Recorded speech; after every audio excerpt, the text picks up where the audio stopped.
And so that's the cure for Ebola. All right, and now we're going to go to our field reporter, Allison Smith, with a new report about learning and teaching styles. Allison? Thanks, Jeremy. I'm here at Sunny Grove Elementary School learning about different ways that students learn through the teacher's curriculum and how they teach their stuff.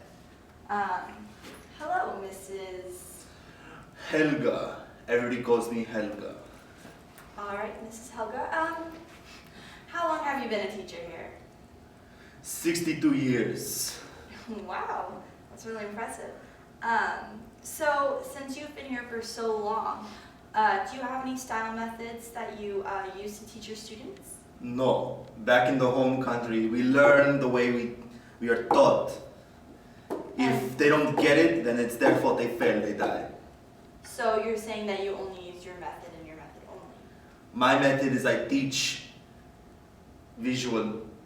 They see it and they learn. If they don't learn, they die. As is so in the home country. Alrighty. Do you find these methods effective for your students? Are they getting good grades and excelling in their classes to their full standard? For some reason, they don't excel as well, but they will one day when the time comes for them to learn properly. Alrighty.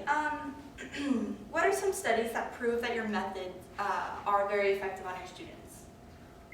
The study that they don't die if they learn. Alrighty. Any other methods available to show any light on your studying? Yes. I have two successful students. One is a goat farmer, the other is he farms some other stuff that is illegal. They are both very successful thanks to my learning. Alright, well there you have it, folks. Is there anything you would change with your teaching in order to further benefit your students and to share with our audience back home? They should all learn from the mother country language. And that is? Serbian. Well, there you have it from Ms. Helga. Ms. Helga. Now we're going to visit two other teachers in Sunny Grove Elementary School to see how their students are learning. Hello, and now we move on to one of our 6th grade teachers, Mr. Magic Johnson. Alrighty, Mr. Magic Johnson.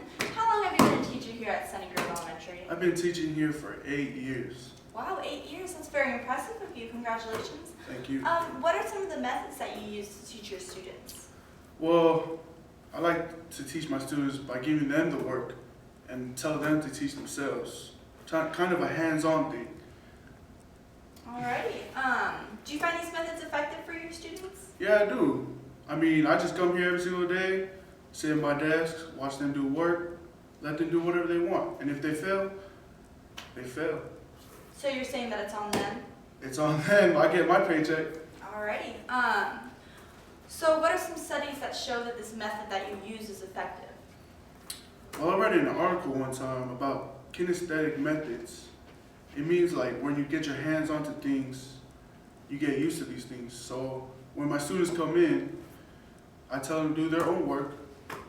It works for them. Perfect. And so is there anything you would change with this method that you use in order to further benefit your students?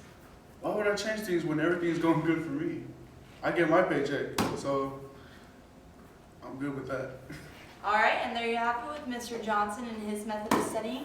Now we're going to move on to one more teacher here at Sunny Grove Elementary. Let's go see what. And on to our third and final teacher. We speak to Mr. Brown, who has the #1 rep in this elementary school for the best teacher and the best learning quality. Let's speak to him right now. Hello, what is your name, sir? I'm Mr. Brown, but you can call me Mark if you want. Alright, perfect, Mark. How long have you been a teacher here? I would say about 5 years. 5 years, very impressive. We've heard that you're one of the #1 teachers here, so we wanted to speak with you. My pleasure. What are some of the methods that you use to teach your students? I choose to give my students many options. We tried to experiment with one where we only give each student one method of either kinesthetic or visual or auditory, but we found that it was basically a myth. So nowadays we try to incorporate all three of them throughout our curriculum, and we see if they hang on to different aspects of each. That seems to work.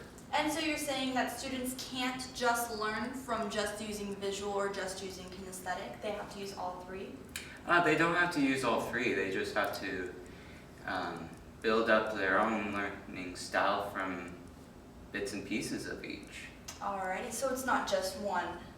Alright, perfect. So you're not limiting the student. Oh, no.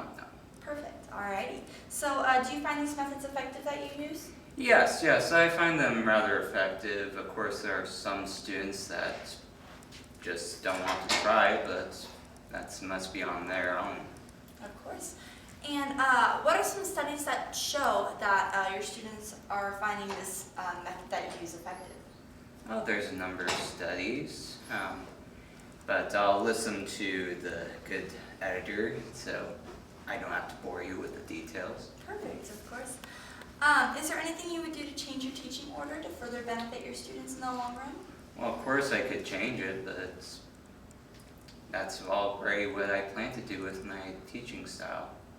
Alrighty, perfect. Thank you so much for speaking with us, and back to you, Jeremy. Thank you, Allison, for that segment. Now we know the saying that students learn best when the teaching styles match learning styles is in fact false. When we saw that Ms. Helga only used visual learning, the kids didn't learn very well, and when we had Mr. Johnson, kinesthetic style didn't really allow the kids to have the full experience that they truly need. And with Mr. Brown, he was the perfect balance. He was able to use a variety of teaching methods when teaching because the students wouldn't be stuck with just one learning style. All right, and that ends the segment on teaching and learning styles, and that is the end of our newscast tonight. Thank you, everyone, and have a good night.